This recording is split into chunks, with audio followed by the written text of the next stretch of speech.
pertanyaan nomor 40. Seberapa besar peluang publikasi artikel dengan judul yang mirip hanya beda fokus saja? Apakah karena judul serupa menyebabkan kecilnya peluang artikel tersebut terbit? Berbeda lokasi ya mungkin maksudnya. Apakah pertanyaan saya adalah apakah ini diterbitkan di jurnal yang sama? Kalau di jurnal yang berbeda bisa jadi diterima, tapi gini, diterbit atau status manuskrip kita atau artikel kita misalkan diterima atau diterima dengan revisi atau ditolak itu adalah tergantung dengan editor sebenarnya. Editor memiliki banyak pertimbangan, salah satunya adalah mungkin penelitian ini kurang bisa dipertanggungjawabkan misalkan, karena ada faktor misalkan nilai plagiasinya itu tinggi, jangan di atas 25 misalkan.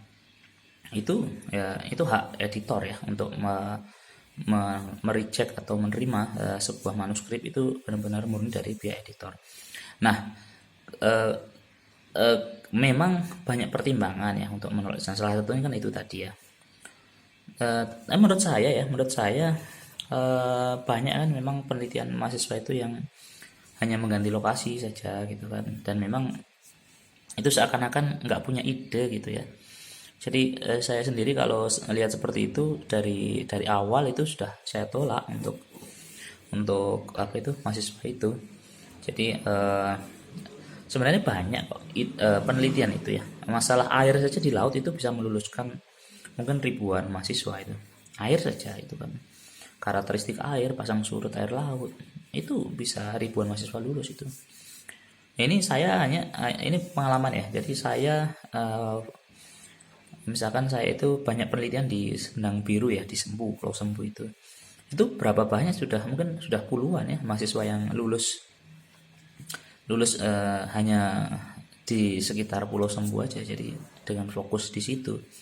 Dan penelitiannya sangat diverse itu kan, ada penelitian karang, sedimen, air, kualitas air, biologinya, nah itu kan mangrove-nya itu kan luar biasa. Jadi kalau misalkan ada misalkan mahasiswa judul-judulnya mirip diganti aja itu suruh banyak baca, itu minimal 20 jurnal itu baru.